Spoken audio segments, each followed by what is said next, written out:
Hello everyone, here we are going to discuss about this general study paper 2 of this year mains exam 2017. Here actually 20 questions has been asked this time, like earlier also UPSC used to ask 20 questions, but this time they have made differentiation from earlier year. Okay, now this year they have asked this 150 words, 150 word question and 150 words questions, and some of the questions has been asked okay of 250 words, like this question number 11, question number 12 and question number 13, 250, 250 words are there. Like question number from 1 to 10, every question is 150 words, and next from 11 to 20 questions they were of 250 words. Earlier the trend was that every question, that is all 20 questions, used to be 200 words. Okay, so now the trend has been changed here.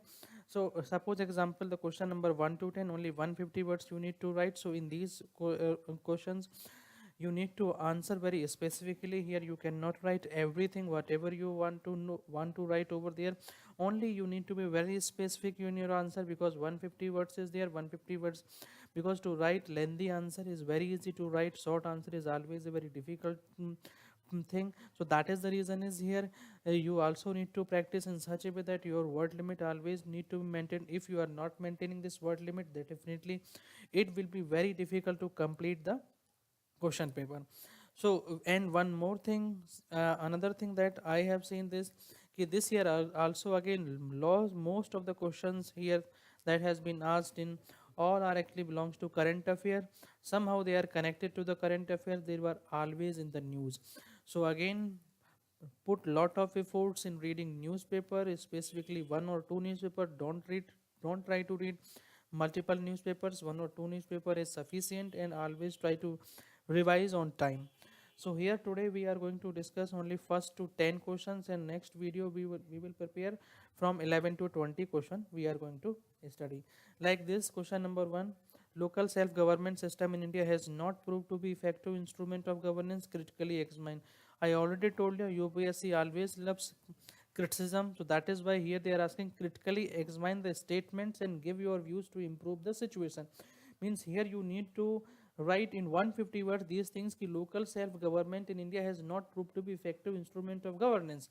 Means what are the reasons behind that, and then critically examine karna. That means you need to write कि ऐसा this is not correct that local self government system in India has not proved to effective instrument of governance. There are many case studies is there where it has been found that local self government is working as an effective instrument of governance, and then you need to give your views to improve the situations. For example, here in this question, first you need to write a very short introduction that what is local self government is all about. Then you need to write, yes, local self government okay has done very well, especially you can write in midday meal scheme. Government, local self government is doing work in education, primary education, in Pradhan Mantri Sadak Rozgar Yojana, in Manrega. All these schemes are implemented by local self government. That is the reason, and these, because without these without local self government it is not possible to implement these schemes, and that is why they are very effective instrument of governance.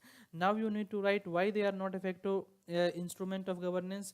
Uske पीछे the logic is this, there is a lack of fund is in local self government. Second is there is no clarity between different levels of local self government. For example, gram panchayat and gram panchayat and mid level panchayat and then district panchayat, there is hardly any difference is able to differentiate whose work is whom, and there is a particular cadre is not available with this local self government. This is another problem. So this 3F is there. 3F, that is fund problem, function problem, and functionary issues.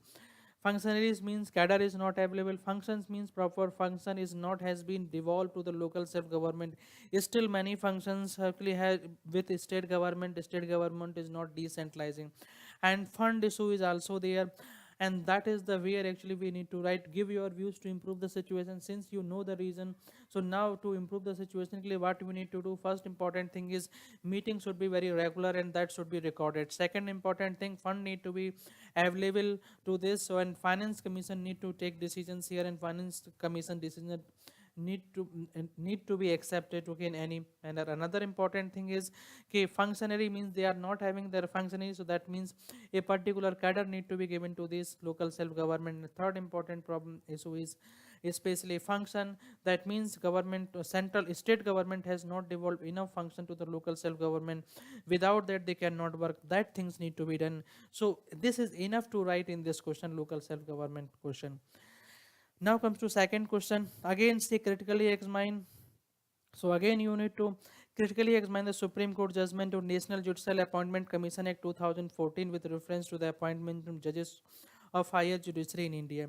So here in this question, this was also a current affair related question, is it was in news continuously in last year. So here when actually Supreme Court of India has actually rejected this National Judicial Commission Appointment Commission on the ground that there is this, on the ground of independence of judiciary, that independent judiciary is the basic structure or basic feature of the Constitution of India. So here what we need to do, first you need to write why it is correct for the Supreme Court to actually struck down this National Judicial Appointment Commission. That first you need to do.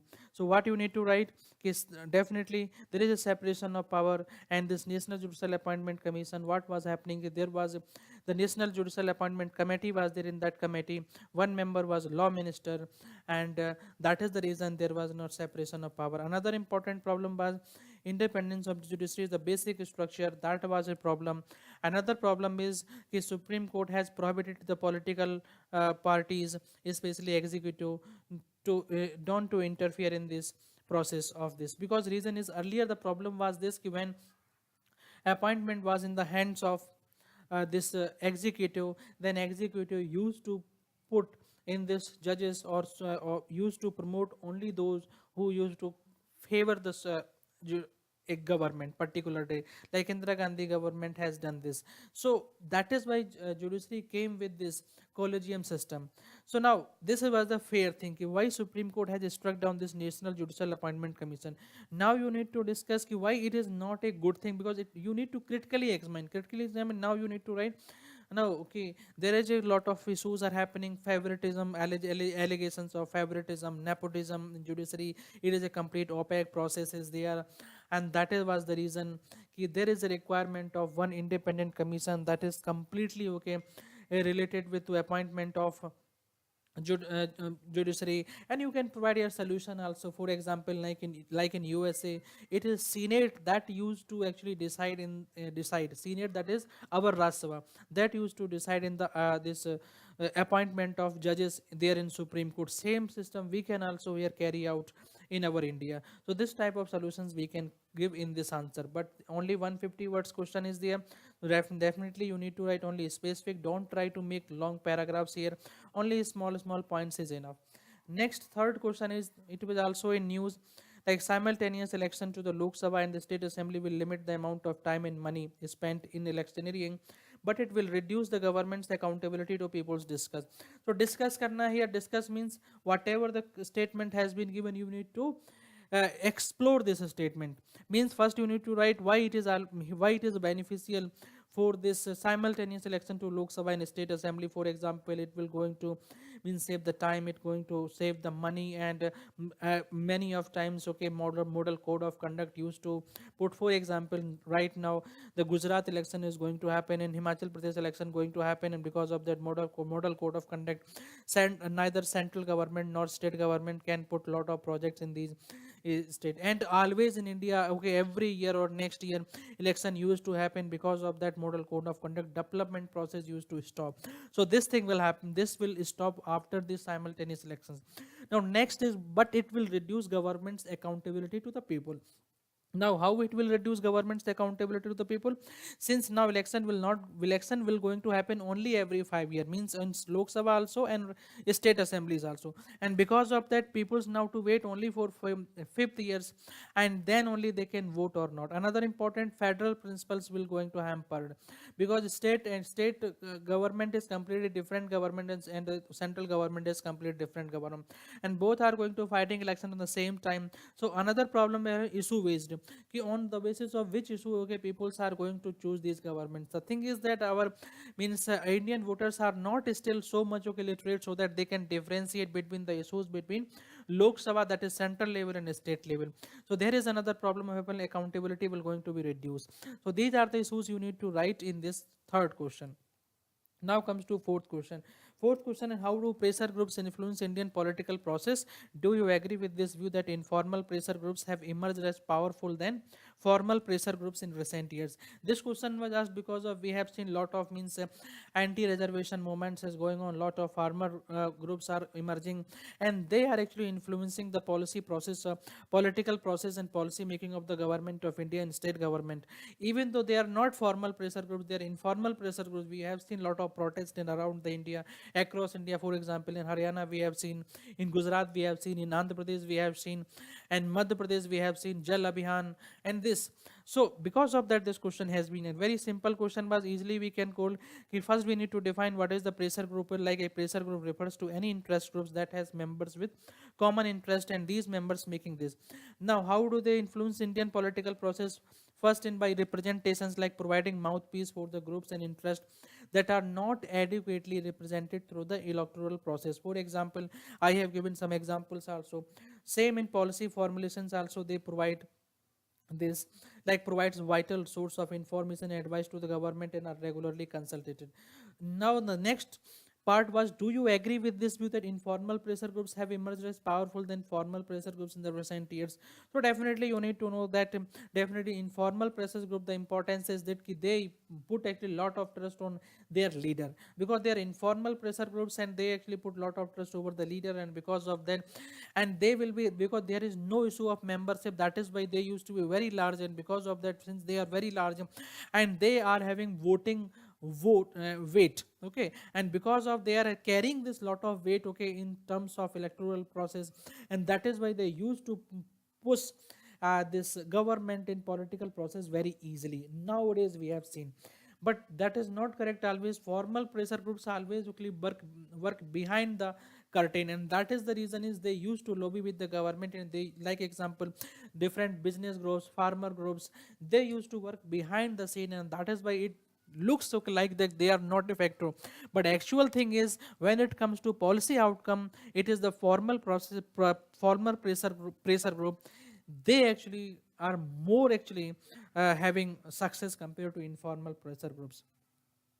Now comes to fifth question. It is a direct specific question. There is nothing you should write anything wastage. Like question is, discuss the role of public account committees in establishing accountability of the government to the people. Simply you need to write what is the public account committee. Like it is a standing committee of selected members of parliament to examine the audit process of revenue and expenditure of the expenditure of the government. Okay, expenditure of the government.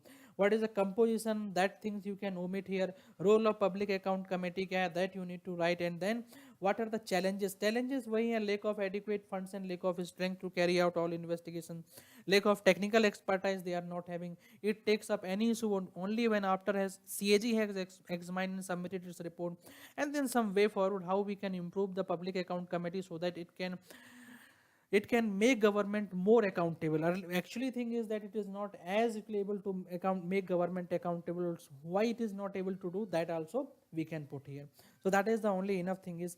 Now sixth question is, to ensure effective implementation of policies addressing water, sanitation, hygiene needs, identification of beneficiary segment is to synchronize with the anticipated outcomes. Examine the statement in the context of VAS scheme.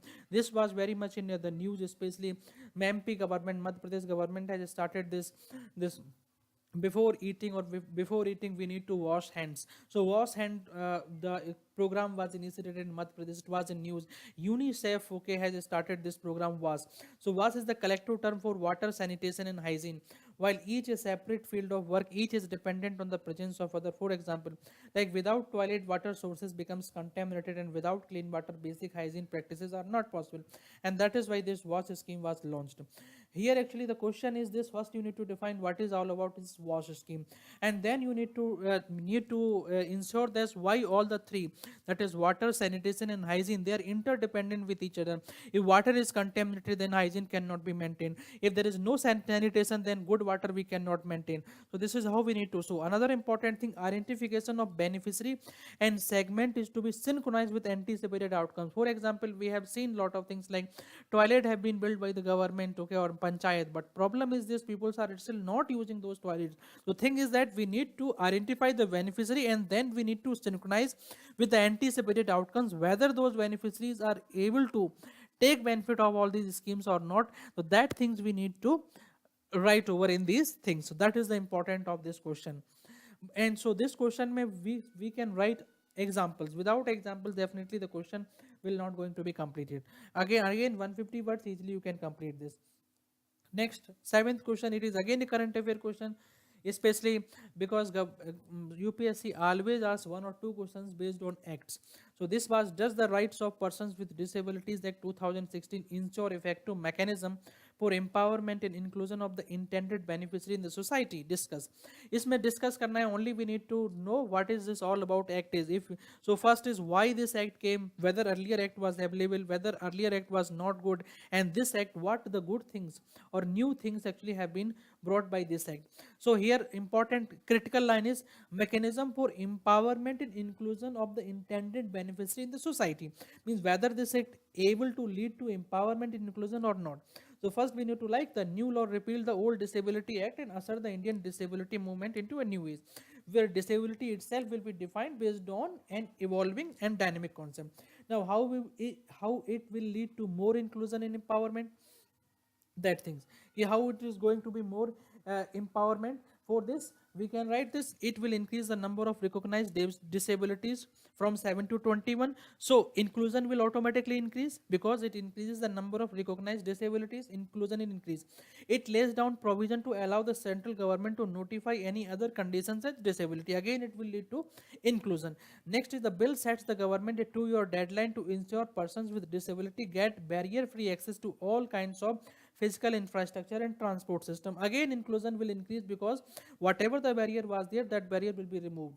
Another, it recognizes the need for reservation for them in the promotion and makes a special mention of the rights of disabled women and children. It will lead to the empowerment of these peoples. A penalty will also be set for violating the rules of the act. That is why it will lead to the empowerment inclusions. Now what are the drawbacks are here? Drawbacks kya hai? Drawbacks are these: whatever the conditions have been put, it is conditions have been put only in government establishment, not private establishment. Another important, reservation still will be decided not on the basis of total number of vacancies but post identified by the government. Means whatever the reservation means, suppose if there is a vacancy, then government is not going to provide that 3 to 4% seats will be reserved for these peoples. Only thing is whether they are suitable for those posts, only those vacancies will be reserved. That is again a drawback here is. Conclusion you can write: it is time to leverage this vast human capital. It is hoped that proposed new law, a robust right-based idealism with a strong institutional mechanisms, shall ensure empowerment and inclusion of the person with disabilities into society. Next is hunger and poverty are the biggest challenges for good governance in India still today.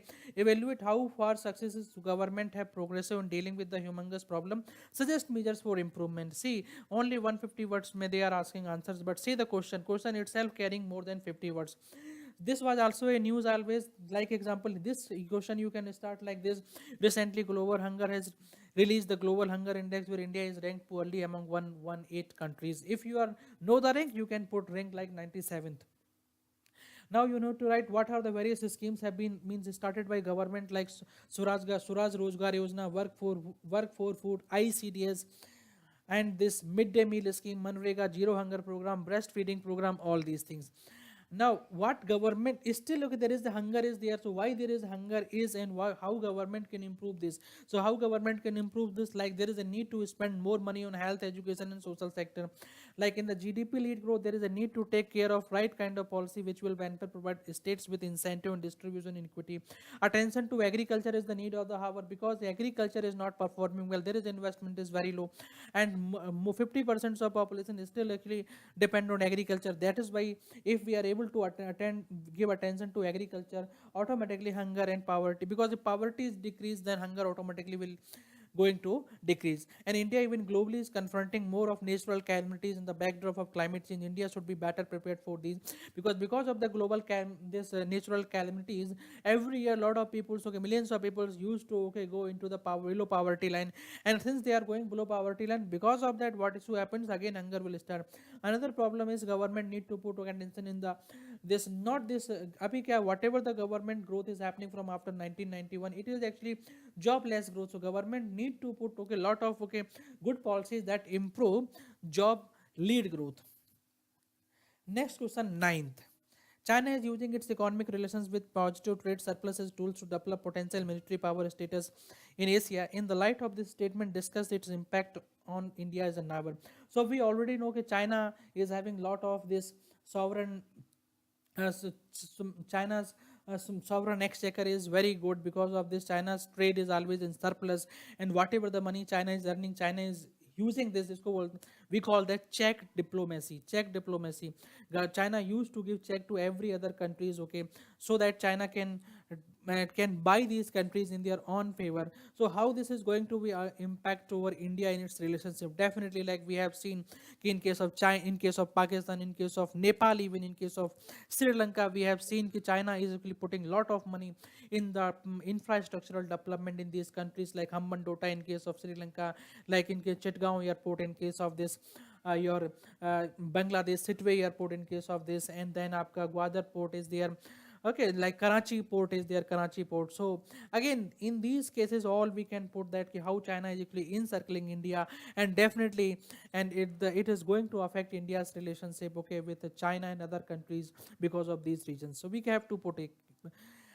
Next is, what are the main functions of United Nations Economic and Social Council? Explain different functional commissions attached to it. Is a very specific question, and every year UPSC either ask these type of questions in prelims or mains, especially United Nations and its six principal organs. So we need to always take care ki whenever we are reading about United Nations, we need to read about United Nations and its six principal organs and their functions and objective. That's enough.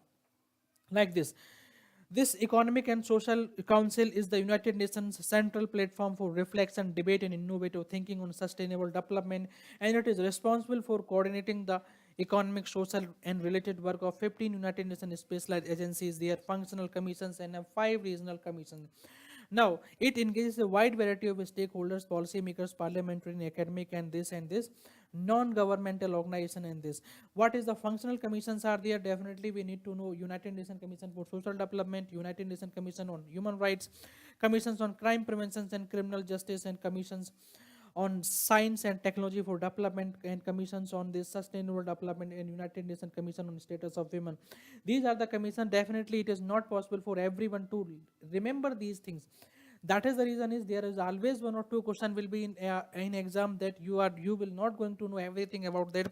So few things at least you need to write, whatever few things you know, that only. But you should not waste time in these questions by writing some those things which are not required to write over in these questions. So these are the 10 questions. So now we can see that all the 1 or 2 10 questions, they are all current affair based questions.